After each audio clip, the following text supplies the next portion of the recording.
మనోహర్ రెడ్డి కాంగ్రెస్ నేతలపై మాజీ MLA pilot Rohit Reddy ఆగ్రహం వ్యక్తం చేశారు. తాండూరులో కాంగ్రెస్ నేతలు అరాచకాలు చేస్తున్నారని మండిపడ్డారు. సర్పంచ్ అభ్యర్థులను బెదిరించి బలవంతంగా కాంగ్రెస్ కండువాలు కప్పుతున్నారని ఆరోపించారు.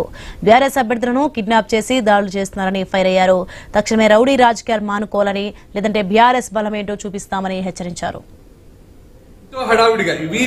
నేను ఎమ్మెల్యే మనోహర్ రెడ్డిని హెచ్చరిస్తా ఉన్నాను. మీకు సంబంధించిన కొంతమంది కుటుంబ సభ్యులు ఫోన్లు చేసి బెదిరిస్తా ఉన్నారు. ఇటువంటి జరిగితే కనుక ఖబర్దార్, తాండూరు ప్రజలందరూ కూడా మీకు బుద్ధి చెప్తారు. తప్పకుండా ఇటువంటి సహించబోము అని చెప్పి నేను తెలియజేస్తా ఉన్నాను. అంతేకాకుండా ఎంతో హడావిడిగా ఇవి పార్టీలకు అతీతంగా, పార్టీ గుర్తులకు సంబంధం లేకుండా జరిగే ఎన్నికలు ఇవి. మరి ఈ ఎన్నికల్లో మీ హడావిడి ఏందో నాకు అర్థమైతలేదు. మీరు పార్టీలకు అతీతంగా గెలిచిన యునానిమస్ అయిన సర్పంచ్లను వాళ్ళ ఇళ్లలోకి పోయి వాళ్ళని పిలుచుకొని వాళ్ళని బెదిరించి కండువాలు కప్పి మీరు అనవసరంగా గ్రామాలలో ప్రశాంతంగా ఉన్న వాతావరణాన్ని మీరు డిస్టర్బ్ చేస్తూ ఉన్నారు. మీరు దయచేసి ఇటువంటి చేయొద్దు అని చెప్పి మీకు చెప్తా ఉన్నాను.